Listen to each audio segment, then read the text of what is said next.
one of the first and most important lessons you learn in art school is like to throw away your art, is to detach from the art, the piece that you make, you know. And you'll spend all this time making this piece, and or it may be just an exercise for the day, and you just throw away that piece. You crumble it, you burn it, you rip it, because attachment is the antithesis to creativity, right? Because at the end of the day, what the art teacher is trying to teach you is that you are just strengthening the muscle of creativity. It has little to do with the actual product that the creativity is making, because at the end of the day, you know, this thing that you made, you can't make again in the exact same way, which is beautiful, but you can on the next day you can create something that you can never create again on that next day. But throughout those days, you're getting more creative and you're getting more skillful depending on how you're practicing. And so as you keep detaching over and over again, and your creativity builds, I mean, you look back in a year and it's like your skills have gotten better. The exploration of what you're, you know, putting on the hardest thing to do is to look at as a writer, an artist, whatever it is, to get on that blank page, and just to be on that blank page and try to make something out of it and try to form something from the blank page, right? That's like the hardest thing to do. And I think, but as you train that skill, it gets easier and easier. And the reason I say attachment is the antithesis to that is, like, I think a lot of times in making videos, whatever it is, there has been lapses where it's like, I have this, like something I want to talk about or something I want to do, but I'm not feeling in the mood that day. So now and rather than talking about on that day, rather than making a video about that mood, like during that time where I'm so focused on a certain idea or a certain video, and then these days go by where I'm not posting because I'm so, like, I need to make this idea. I can't do anything else until this thing is made, right? I'm now spending all these days not honing that skill. And for me, it's a creative skill, but the skill that that this helps me with is the skill of abstraction, the skill of being able to zoom out my thoughts and then make connecting dots and points and being able to speak about them and make those connections quickly and kind of leapfrog and have and be a good orator, be a good introspector, right? That's the skill. But as those days pass, where I'm so attached to making this specific idea, and the more attached I become, the less that my spirit wants to do it, because the attachment is a mechanism of the ego. It has nothing to do with the spirit. The spirit just wants to create. The spirit, it doesn't care about scheduling. It doesn't care about, a certain amount of followers or scheduling it in a certain way or this is exactly what I'm going to do. And that, all those things are mechanisms of the ego. They're a need for control. And so all the spirit wants to do is create. But I dampen the spirit as I buy more into that need for making this specific idea. And so that's why I was talking about, it's very important in those art classes that they teach you the lesson of detachment, right? Whether you're making videos, whether you're writing, whether you're doing any of those things, drawing, there's plenty of musicians. They have thousands of unreleased songs. I was talking to my therapist about we were talking about this writer that we both enjoy, and I was saying how, like, I want to be like that writer. Like, that writer, she talked about how she finished like 2 of her books in the series within the span of like a couple weeks. She just sat down and grinded out. And my therapist had to point out to me, and she was like, yeah, but she's an Olympic level writer. She's an Olympic level writer. Like you can't expect to be there. She got there through days and days and years of just writing and honing that skill. Whether people see it or not, it's not about that. It's just the wanting to create. And so I think, as like in this day and age, you get so attached to like wanting to make the perfect video, or wanting to have a certain series, or wanting it to be like well seen and well viewed and all these types of things. But if you buy, like, in this life and in the creative life, You have to let your spirit drive the car. The ego cannot be driving the car, because as the ego drives the car, it leads you down paths that restrict creativity. I mean, if like something like this, where I just was posting these melee shorts, and it wasn't this thing where, oh, now I'm gonna create a series, and now I'm gonna do these melee shorts forever, and now I'm gonna create this plan, and I'm gonna, this is something that because it's being so well received. It's like, no, it's being well received because it was just something that I'm doing for fun, and that I'm like. And when the minute it becomes not fun for me, I'm just not going to do it. And it's not something that I'm thinking to myself, oh, I need to do these every single day. It's just like, oh, wait, I have enough clips. Let me make a thing right now. But as soon as it becomes not fun, I'm not going to do it, right? That's the whole point. I mean, you see this a lot with like people on TikTok or people on social media where an idea works. But the idea works because it was a good idea, because it just came to be through the spirit. But now the ego takes that and says, oh, like the ego confuses it and doesn't see it as just that this idea worked and it was so well viewed, and it did well because it was just like a good idea. It takes it as, oh, it was this very specific set of things that happened, so now I'm going to try to replicate it. And then you see people just burn down this path where they just recreate the same meme over and over again, or they recreate the exact same video archetype, and they put themselves in this hole where it's like all they're doing is the exact same thing over and over again, right? Where now people are only watching them. Like initially that video popped off because all these people were watching and found entertainment in it, but then as the ego takes control and they just keep recreating the same genre of video with the exact same style of editing and the same exact, and they're in that, then the only people that are going to watch it are the people that are in that niche, right? Like they've now restricted themselves, but the ego thought that they were actually expanding. And then this is the moment. This is where we're going to get big, and we're going to make so many views, and we're going to make money. This is it. But that was a lie. That was a misunderstanding, that all you had to keep doing was trusting the spirit to make more different videos and try this and try that, and just let the spirit have fun. Because all the spirit, once again, wants to do is create things. It doesn't care about views. It doesn't care about making the perfect video. And I think also the skill that is the most important is like the skill of releasing, right? Because we're like, there's these things that we made, these videos, these drawings, these stories, these poems, and we get so attached to them because it's like coming from our spirit, and we think if it's not well received, then that's an attack on us. But that's just the ego. Like that's just the ego being upset, because it's like, if it's not, like, the spirit knows that it's abundant. The spirit, that like you're loved and you don't need validation. You don't need anything else, because it's just something you created and you released it. But the ego gets so caught up in like, nobody likes me, and why is nobody receiving this? And I just put all this effort and all this editing into this video, and nobody cares about it. But it's like, but that's not why you created the video. If your sole purpose of creating stuff is for people to see it, then you're not a creative. You're just a capitalist, right? Like you're you know what I'm saying? Like you're not what you think you are, right? You think the Mozarts and all those people and the Da Vinci's, like they were probably just, dude, they were creating, and you see so many of these stories of these artists throughout history who they only got famous after death. Their whole life they got no praise, and it's like, are you willing to go down that life like that? Are you that much a creative person, right? And so once again, it's really what the school's teaching you, what everything's teaching you, is the art of release. It's that you are training yourself to not listen to the ego, to not let that voice get loud, right? Because as you continue to hold on and not release, and you don't release, you're buying into the ego. And then things become more and more meaningful, and more you become more attached to it, right? And you don't want that. Right, that's not something you want at all, because then it becomes a statement of you as a person. The way people react to your stuff, it becomes a statement to you, when really you're just creating shit, and whether people like it, it's not.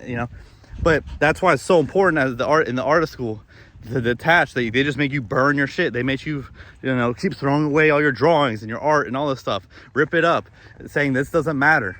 critiquing your shit, because it's not about the reception of your pieces and the reception of your art. It's just about, did you release it? And you released it and you let it go. And that's the only way you can keep creating, is by releasing the thing. You know, if I never release the last thing, I can't look at the next thing in front of me because I'm so focused on the last thing, right? That's what I was talking about. Like, there's been periods of time where I'm so focused on making a specific video or talking about a specific idea, but because I want to make it so bad, and I'm putting so much pressure on it, I can't make it, because there's no way it's gonna live up to what I think it's gonna be. And now I'm putting pressure on it, when reality, and then when it gets like no views because I'm putting some pressure, it's even more pressure. But it's like the views that do the best on my channel are the ones I don't give a fuck. Like, dude, the shit I don't give a fuck about. And the thing is, my whole channel is me pretty much not giving a fuck. Like, it's me just yapping and then completely forgetting that I ever made that video in the first place. I mean, I have over 200 videos now. You think I remember each video? No, bro. And there's probably so many bad videos, but you have to get to, like, but in that day, that's what I had to talk about. It's just that's the nature of what that was reflected upon that day. Some days I just don't really have much to talk about, and that's okay. I'll still make something happen. Or some days I talk about some crazy shit that's still not well received because it's a little bit too fucking oogly moogly, bro. And so what I'm saying is, I keep releasing. And this is not to say like quality or quantity is better than quality or whatever it is, but it's about saying that being so focused on quality is a mechanism of the ego. It's a way to protect you. It's a way to not release.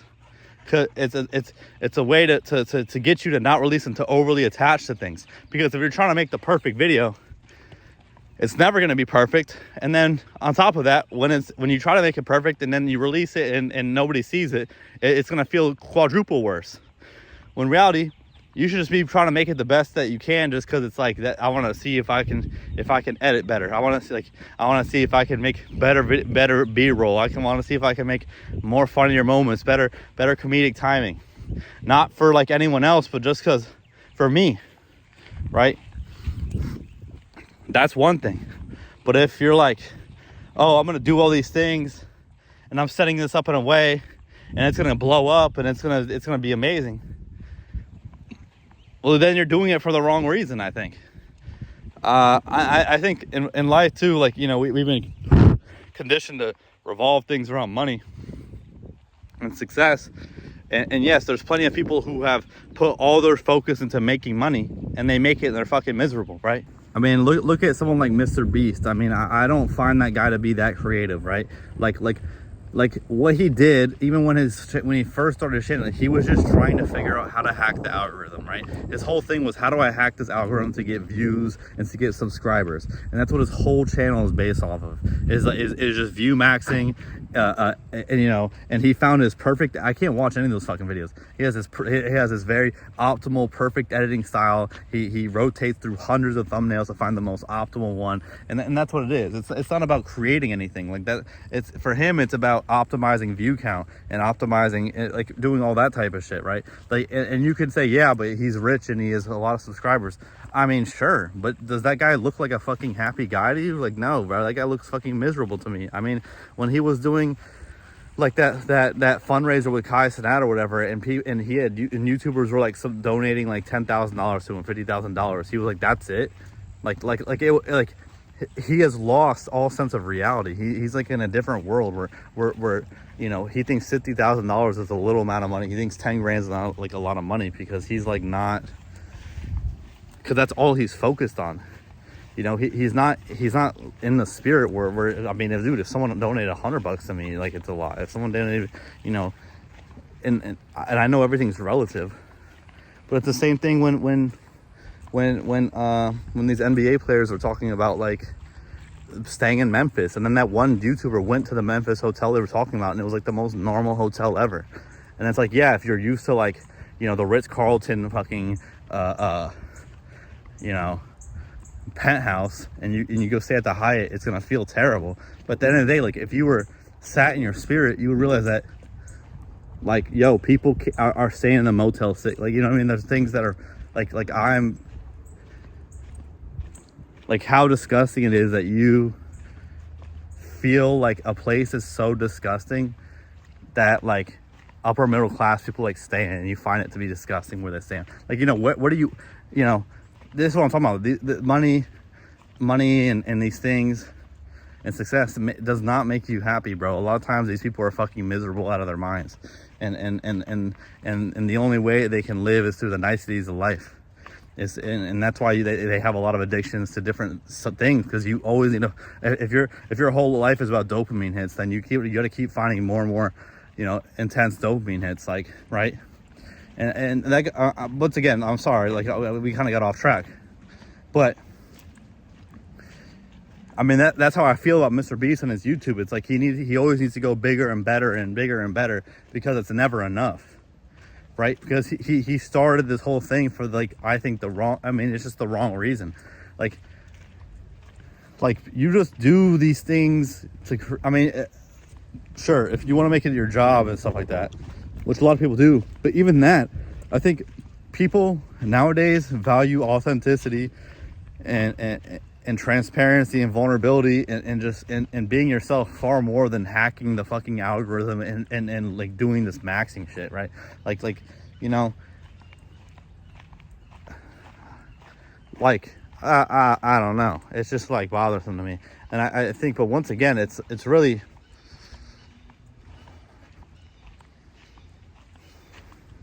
there's a guy, I always forget his fucking name. Once again, one of my favorite YouTubers right now. Every video of his is in like 360p, because he's filming off of like an old ass laptop, because he lives out in the jungles of South America with his family. And that guy is like the happiest dude I've known. Not even happy, just the most spiritually enlightened dude I know.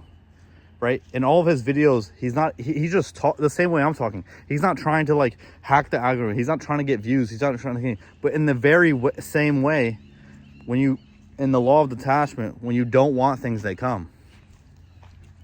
As soon as you stop attaching to things, they will come, right? And I don't know, like, he's like I don't know, that's just like he's just creating because he wants to talk about things, and he hopes it might resonate with somebody, but really it's more so for him, it's a release for him, a release to get out information to, you know. And the same way for, like, this helps me, where it's like sometimes I'm ruminating on things and I just need to like get it out, so I stop ruminating on it. And whether people are see it or not, it doesn't matter. And I know that's different than like, oh well, yeah, but at some point you need people to see it, because if you want to make this your job, you know, whatever. I have faith that at some point the thing, like, I don't know, I've already seen, like like, I'm already successful in this, I find to be. And you may look at my sub count and think differently, but like, I don't know, to have a couple videos with a couple thousand views, I find that to be successful. It's the same thing with saying at the fucking high end versus the Ritz-Carlton. It's like, yeah, well, someone with 500,000 subscribers, they might think I'm like unsuccessful, but to me, this is like, you know how many fucking people 1,000 people is? Like, dude, if you sat in a room, even like a recent video got like 60 or 70 views. It's like, dude, you know how many 60, 70 people is in a room? That's freaking, I find that to be incredibly successful already. Like, I'm already successful. What else more do I need? You know? And that's the exact way of thinking you got to be. If, you know, because if you're not happy with what you have now, you'll never be happy with what you have in the future, you know? And yeah, I don't know, I'm just yapping, but I was just thinking about that, because I don't, you got to just release shit. Like, if you're a creative person, like, and you spend so much time on come here, and you're spending so much time on one painting because you're trying to hit, there's a difference. Like, if you're just like, you're doing like a limit test to see how much detail you can put in a painting, that's one thing. But if you're like, and it's like this thing that you look at, you know, you look at like every, you know, couple months. Like, I know this guy, he's been working on a painting for like he's working on a painting like 3 years. That doesn't mean the whole time he's been working on this one painting. It's just something he always comes back to. That's one thing. But if it's like, he has to look at this painting and make it perfect before he looks at anything else, I feel like that's something else, right? That's not pushing your spirit to its max. That's you just like being egotistical, right? And